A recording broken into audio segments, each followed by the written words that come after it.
Today, we're diving into something big happening down in Florida. There's a new proposal that aims to wipe out decades of school vaccination rules, and if it passes, it would make Florida the first state in the nation to do so. This is way more than just a political debate.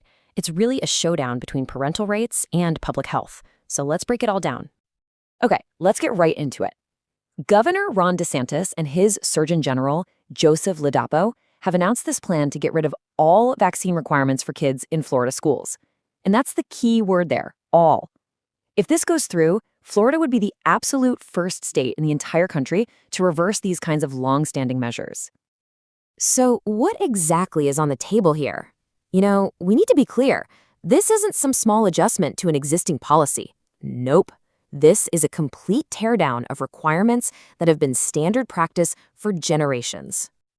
And just look at the vaccines we're talking about. These are some of the most well-known diseases out there: measles, polio, hepatitis B, chickenpox. For most of us, getting these shots was just a normal part of getting ready to go to school. So you've got to be asking, why? Why make such a dramatic, sweeping change? Well, let's take a look at the argument from the folks who are pushing for this. At its heart, the argument is all about individual liberty. As Florida's Surgeon General, Dr. Joseph Ladapo put it, this is about parental choice and bodily autonomy. And of course, this isn't happening in a vacuum, right? It's really tapping into that much bigger conversation we've all seen since 2020, questioning government health rules and really putting the power back in parents' hands to make the final call for their kids. Now, as you can probably guess, this proposal was hit with a tidal wave of criticism right out of the gate. Medical experts, political opponents, they see the potential consequences as, well, incredibly dangerous. One of the loudest voices pushing back is House Democratic leader Fentress Driscoll. Her immediate take, she called the whole plan, and I'm quoting here, stunningly reckless. That one phrase really captures the sense of shock and alarm from people who believe these mandates are a cornerstone of keeping everyone healthy. And the criticism doesn't just stop at policy. It gets into politics pretty fast. Opponents are arguing that this isn't really about a principled stand on freedom. They see it as a political chess move, designed to grab headlines on the national stage, even if it means putting children's health on the line. And this is where the warnings get really serious. The fear, from a public health standpoint, is that getting rid of these mandates isn't a step forward. It's a giant leap backward. The worry is that Florida could literally be rolling out the welcome mat for diseases that we thought we had beaten back decades ago. Then there's another piece to the counter-argument. Opponents are asking, is this whole thing even necessary?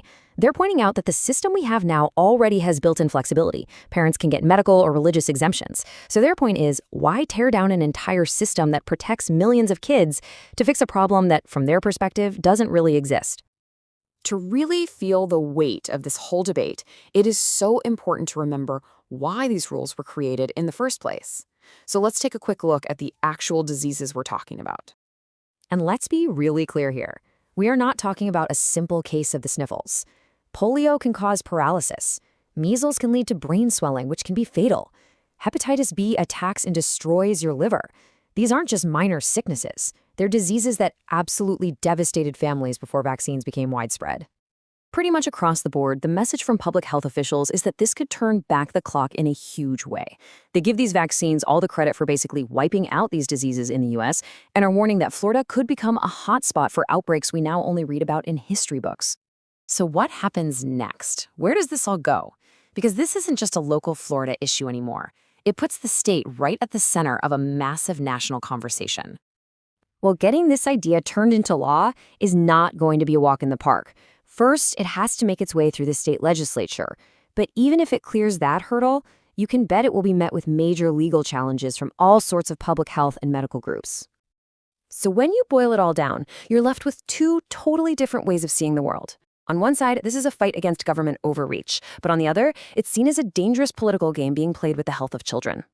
And as this whole battle plays out, it really leaves all of us with a huge question, one that goes way beyond just Florida or vaccines.